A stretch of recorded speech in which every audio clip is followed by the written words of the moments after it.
Academica Media.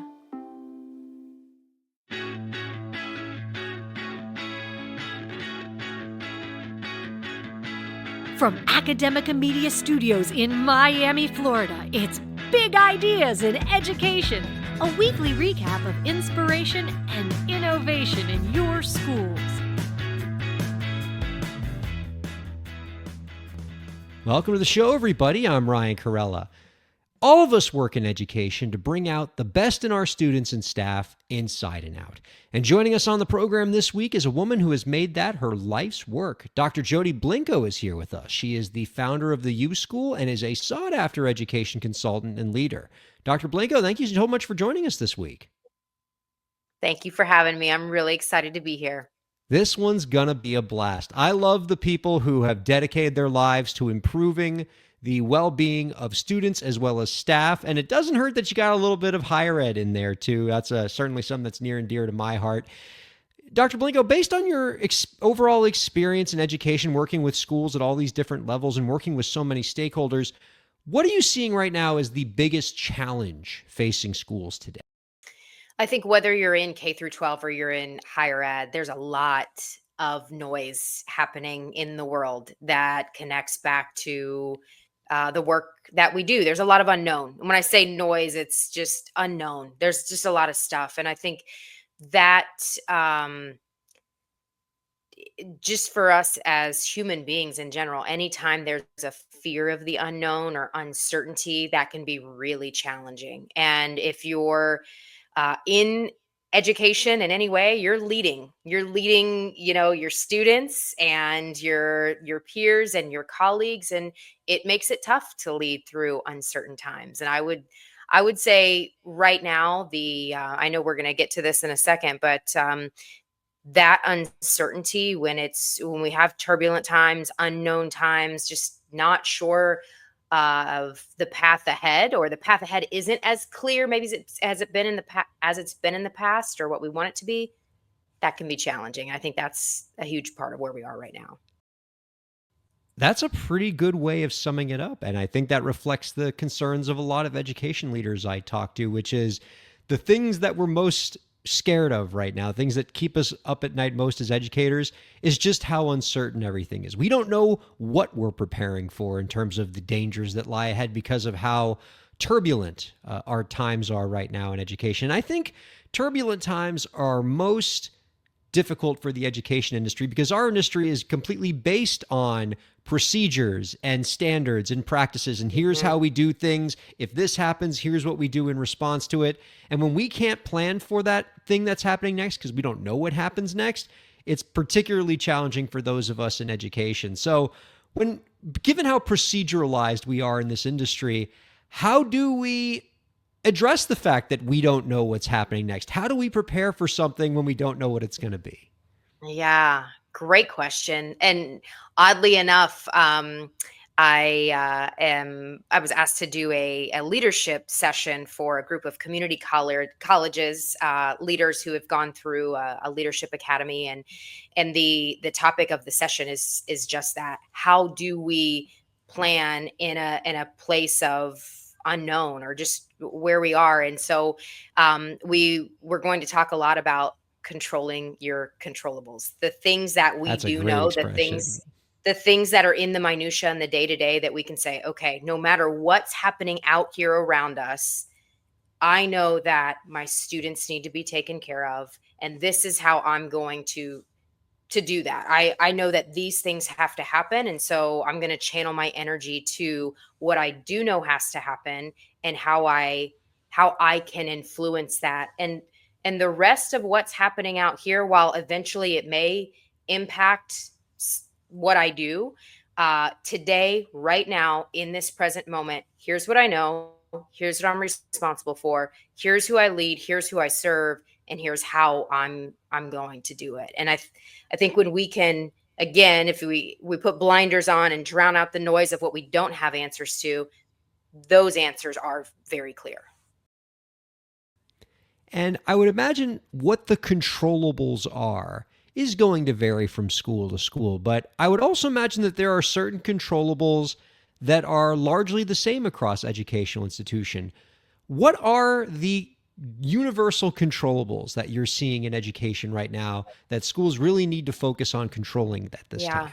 And if I focus for this question just on higher ed specifically, I'm sure there is a lot of alignment to what I'm going to offer as it relates to charter schools and in K through 12. But when we look at higher ed, we are identifying what metrics can we influence in the day to day.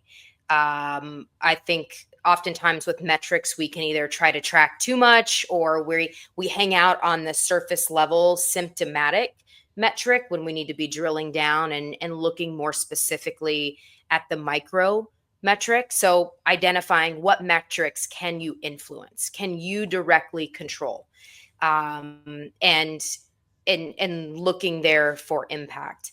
The other controllable that I think I'm maybe biased about, but I do think it's on people's radar, is development of your people and your staff, not from a um, just professional development blanket standpoint, but true skill development. Where are people struggling? Are they struggling leading in ambiguous times? Are they struggling with leading in with through ambiguity? Are they struggling with strategic agility? Are they struggling with communication? Are they struggling with planning, curriculum? Where is the skill development opportunity that can be invested in to then have an impact on the student experience, the staff experience, and ultimately those metrics that we're looking at. So not to oversimplify it or distill it down too much, but I think those two components together are where I often say when I'm doing coaching, that's where some of the magic happens, where we can bring the qualitative and the quantitative together, the art and the science, in a very in the weeds micro way. We're always going to be able to pull it up to a 360-degree view, but that's not where we have the opportunity to make the impact. The impact is really down here. I feel like what I'm hearing, reading between the lines here, is that in the face of an uncertain outside world for education, in this case higher ed, our impulse might be to kind of look out into that outside world and try to make sense of everything that's happening out there with all of that uncertainty. But what I believe you're suggesting is that the real thing that we need to do, especially if we're dedicated to controlling the controllables, is to look inward. If you want Yes. to be in a position to face the uncertain outside world, get your house in order. And a big part Yeah. of that, as you noted, is investing in your staff, building their leadership qualities, their agility, their capabilities. And I think in terms of dollars and cents, that makes sense, because the more that you can, make your staff resilient and effective, you're going to minimize turnover, which can often be a very expensive proposition for education institutions, because it's very expensive to find somebody new, to hire them, to onboard them, to get them acquainted with the way that your school does things. And it's always much cheaper to be able to take your existing staff and to build them up in a way that they're not going to leave. Do you have any insights Yeah. on what schools can be doing to improve retention? Employee retention or student retention or both? Well, let's focus on employees for now, but I think student Yeah. retention is Okay. definitely a good Yeah. one. That's a whole other talk show probably. But Sure.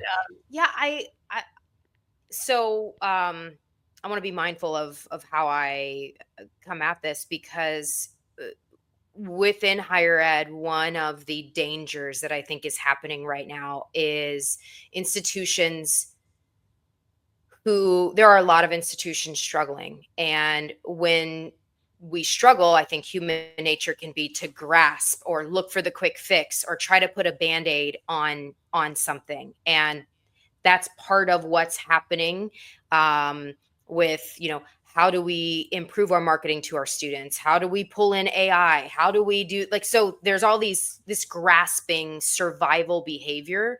And I bring that up, and that's relevant to your question, because when that becomes the culture that everyone's living in, where we don't have the path ahead is unknown, and we look to our leadership immediately above us, and it's this space where we're just grasping instead of confidently moving through the unknown with our controllables, that absolutely impacts employee retention, because employees are looking naturally up to leadership, or sideways to leadership, to say, are we safe? Are we good? Is everything okay? And when the tone or the culture or the feel is, this thing is on fire and we're just trying to throw a bucket here and a bucket there, and oh, by the way, we need you to do more, more, and more, and the employee isn't even really sure what more is right now, and there's not that sense of what I would call calm in the chaos, that controlling your controllables to create that something of grounding, that type of culture, combined with burnout, combined with we're not really focused on skill development right now, we just need you to work 10 times harder than you are, or bring more to the table than what you bring. People get tired, they get worn out emotionally, physically, mentally, from that type of environment, and then add on that they don't feel poured into or invested into, and human nature says, I'm going to go elsewhere. Humans have evolved through transition and through moving, and so eventually, the human spirit in us says, it's not safe here, and I really don't feel like I'm being taken care of, and I'm not clear of the path ahead, and I'm tired of living in the burning space every day. I'm going to go find somewhere else that feels safer, that feels more calm and grounded, and maybe we still don't have all the answers, but we're at least moving. It feels as though we're progressing and we're moving forward. So even when things are challenging for schools, even when the building's on fire, metaphorically, you can't sacrifice the professional development and investing in your employees. But I would imagine what a lot of schools say in response to that is, yeah, that's probably the most important time to invest in those things, but it's when our institution has the least time and resources to be able to invest in those things. When, a school is suffering an enrollment crunch, a budget crunch, an uncertain legislative environment, it's hard to take a step and say, okay, let's do some professional development for our employees. Let's, what programming can we create? That's stuff to do when you're in peacetime and instead of wartime. So what advice do you give schools like that to kind of reinforce to them to still try to find time for those things, even when there's so many challenging things going on in the institution?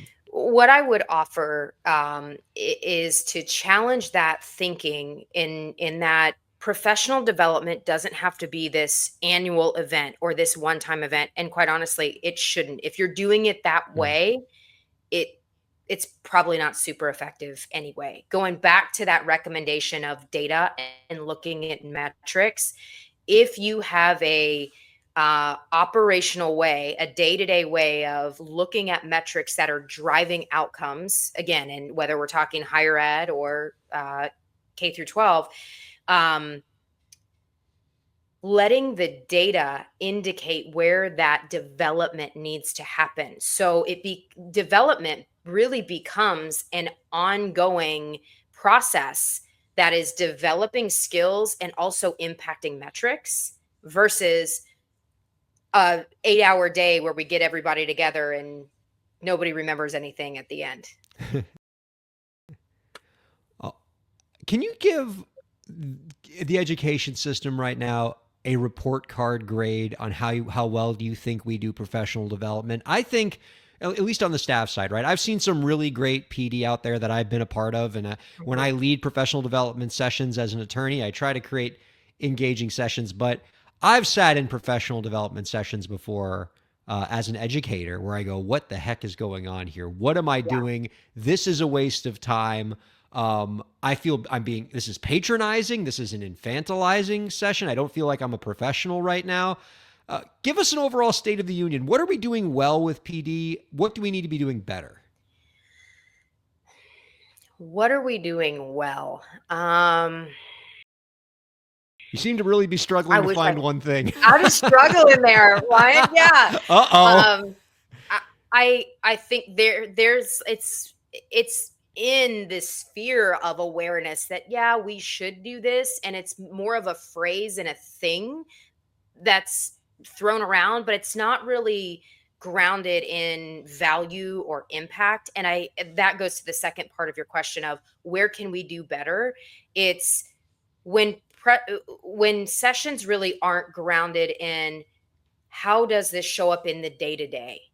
How does this Mm. show up in a week or a month, where we can connect the skill development that's happening, that qualitative, that art that I was talking about earlier, to the science and the quantitative?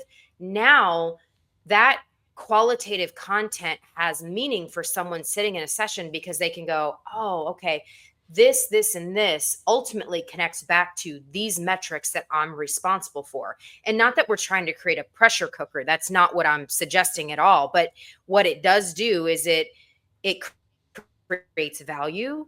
And it also, and I think this is strictly my opinion, why professional development is just this thing that we'll do when we get around to it, or when things are nice and quiet, or if we have the resources, because it's usually not connected to quantitative or metrics or impact. So it's viewed as a nice to have, or if we have the extra money, we will.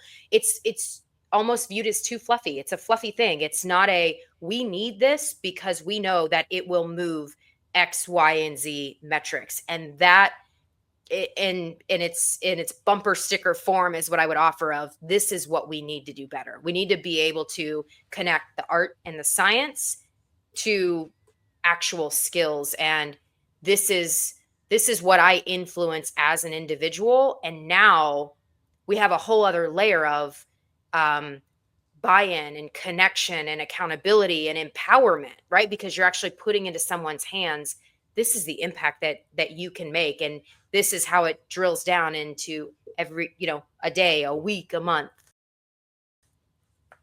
That's what we love to see, right? Stuff that, one, that we're measuring it so that we can hold the institution accountable to actually doing it. It doesn't just become a luxury that you can cut when budgets get tight, and that it actually Yeah. has relevance and rigor. That's really excellent to see. I want to shift gears a bit and ask you a question on behalf of the many young education professionals that are coming into the workforce now. Maybe a new teacher, maybe somebody who's just getting started in school administration. What advice would you give to the young professionals out there, if you had to give them just one piece of advice, to be most effective to ensure a long, successful, and sustainable career in education? Yeah. Well, if it's just one piece, I'm gravitating to actually a piece in some leadership development that I do, mostly with higher education leaders. But we talk about the experience that they want to create for their employees. And so if we are talking about a new teacher coming in, or a new administrator, what is the experience that you want to create for the people you serve? I mean, that's ultimately what it boils down to. And really give that some thought. Spend time with, if this individual is stepping into your world, whether it be your classroom, your office, your Zoom room, whatever it is, they're stepping into your space and they're looking to you as a teacher, as a leader, as that form of inspiration. What is the experience you want them to have, and how do you create that? That's where it backs into those actions and that tactical work. So it's not just about words, or I hope they feel inspired, and then that's all the thought that is given to that. But what are you doing in the day to day to create that inspiration? Whether it be um, within your schedule or within the week, how does that actually come to life? So to summarize, what is it? What do you want them to experience? How are you actually bringing that to life? And I think that piece of guidance, again, no matter what your role is, if you're mindful of that as you move through your career, it it ultimately is always about the people that you're serving. And as long as you're bringing in that data in some way, that qualitative piece of who am I serving and how am I taking care of them, that will all work really what I'm trying to say is you'll get synergy that way, and it will come to life in the way that you want. Oh, I certainly wish some of that could have been whispered in my ear when I was a young professional in this space. But I'd say that's valuable advice even for the old crusty folks who've been here for a while. It's always important to hear insight like that. Dr. Blinco, thank you so much for being on the program. I've learned a lot and I've really enjoyed this chat. Before we let you go, we got one last question for you. If with the snap of your fingers, you could make any change to the education system, what change would it be?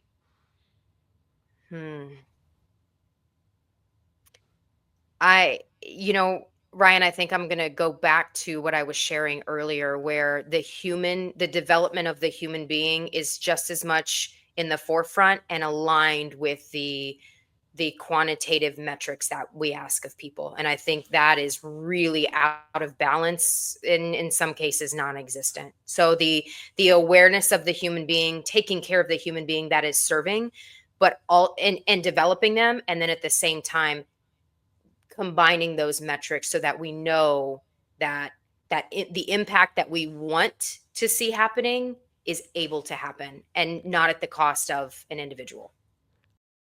I love the idea of putting metrics to that. That's very, very cool. Thank you so much for being on the program. Don't be a stranger. We'd love to have you on again real soon. Yeah, thank you for having me. And thank you all for checking out Big Ideas in Education.